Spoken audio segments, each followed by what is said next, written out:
Arthur කොනන් ඩොයිල්ගේ දියමන්ති ඔටුන්න පරිවර්තනය චන්දන මිනිස්.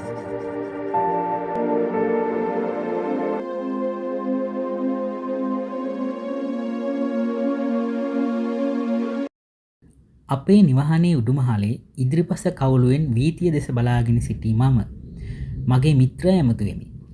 මේ බලන්න හොම්ස්, මේ බලන්න. පිස්සු හැදුණු මිනිහෙක් තනියම පාර දිගේ ඇවිදගෙනෙනවා. ඔහුගේ නෑදෑයෝ ඔහුට මේ විදියට තනියම පාරේ බැහැලා යන්න ඉඩ ඇරලා තියෙන එක නම් මොනතරම් කනගාටුවට කරුණක්ද. මගේ මිත්‍රයා ඔහු හිඳගෙන සිටි හාන්සිපුටුවේ නැගිට්ටේ අලස ආකාරයෙනි. පිටකබායේ සාක්කු දෙකට දෑත්රුවාගෙන ඔහු මගේ උරහිසට උඩින් වීතිය දෙස බැලුවේ. ඒ එක් පෙබරවාරි මාසයක පැහැබර කාලගුණයක් පැවති දීප්තිමත් උදෑසනකි. සීත ඍතුව නිසා කලින්දා රාත්‍රියේ තදින් හිම වැටි තිබූ නිසා ඒ හිම උදෑසන හිරු එළියේ බැබලෙන අයුරු බැලීමට ආශාව උපදවන දසුනක් විය. බේකරුවේදී මැදට වන්නට හිම දුඹුරු පැහැයට හැරි නගුලකින් හාරා දැමුවාක් මෙන් දිස්විය. ඒ අශ්වකරත්තය ගමනාගමනය නිසයි.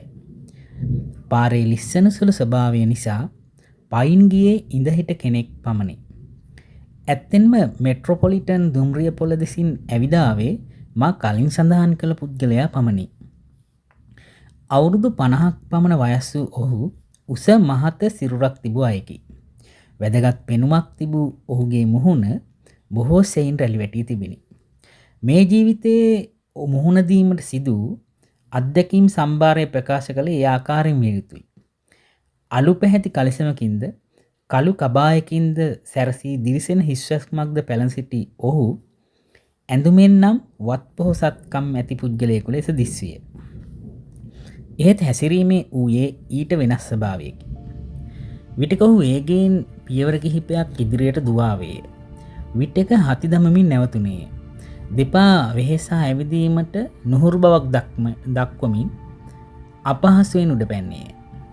ඔහු දෑත් ඉහළටත් පහළටත් රවුමටත් කැරකුවේ උමතු භවයේ ලක්ෂණ පෙන්වමිනි. එම ලකුණු වඩාත් පැහැදිලි වූයේ නොයෙක් විකාර මුහුණු සාදමින් හිස සෑම අතටම සෙලවූ ආකාරය නිසයි. මේ මිනිහට මොකක් වෙලාද මන් දන්නේ. ඔහු ගෙවල් වල අංක සෝදිසි කරමිනු එන්නේ. මං හිතන්නේ ඔහු එන්නේ මෙහෙටයි. හොම්ස් කීවේ දෑත එකට පිරිමදිමිනි. මෙහෙට? ඔව් මට හිතෙනවා ඔහුගේ ගැටලුවක් නිරාකරණය කර ගැනීමට මාව හමු වෙන්න එන්නේ. ඔහුගේ රෝග ලක්ෂණ අනුව මට හඳුනා ගන්න පුළුවනි. මං ඔබට කිව්වේ නැද්ද? හොම්ස් එසේ කියද්දිම වීතියේ ඇවිදා තැනැත්තා අපේ දොර දෙසට පැන්නේ කටින් පිමුවෙනි. අනතුරු ඔහු අපේ සීනුව අනුව ඇද සීනුව දිගින් දිගටම නාද කළේ ඒ හඬින් මුළු ගොඩනැගිල්ලම කම්පණය වන අයුරුනි. මොහොතකින් ඔහු අපේ කාමරයට පිවිසියේය. ඒ තවමත් කටින් පිඹිමින් හති දමමිනි. විකාර අයුරෙන් මුහුණේ හැඟුම් පළ කිරීම තවමත් එසේමයි. ඒත් ඔහුගේ දැස් දිස්සුවේ අතිශය කම්පාවට පත් දුක්ඛදායක ස්වභාවයකි. ඒ දුටු සැනින් අපේ මුහුණුවල මතු සිනා රැලි අතුරුදහන් වී ගියේය. අපේ සිත්වල ඇති වූ දැඩි අනුකම්පාවකි. ඔහුට එක්වරම කිසිවක් කතා කර ගැනීමට අපහසු විය. මීළඟට සිරුර මේ අත පද්දීමට පටන් ගත්තේ. තම හිසකෙස් අතැඟිලි වලින් අදින්නට පටන් ගත්තේ උම්මන්තකයෙකු මෙනි. අනතුරු එක්වරම පුටුවෙන් නැගී සිටි ඔහු තම හිස් බිත්තියේ හප්පා ගත්තේ. වහාම එතනට පැන අපි ඔහු කාමරයේ මැතට ගෙන ආවෙමු.